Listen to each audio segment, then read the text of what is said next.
શ્રી કૃષ્ણ, જય માતાજી બધાને। તો અમારે જો ખેતરમાં બુડલાની નાખવી છે, તો જો નાલી ગરાઈ ગઈ છે ને હવે પાણા વીણવાનું હાલે છે।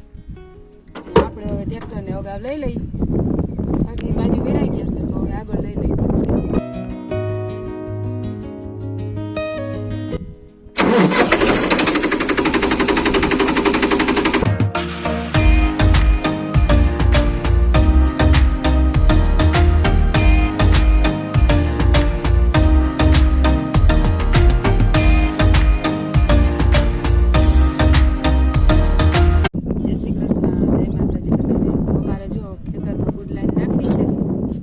નાલી ગરાઈ ગઈ છે ને હવે પાણા વીણવાનું હાલે છે, આપણે હવે ટ્રેક્ટરને અગાઉ લઈ લઈ, બાકી બાજુ વીણાઈ ગયા છે તો હવે આગળ લઈ લઈ।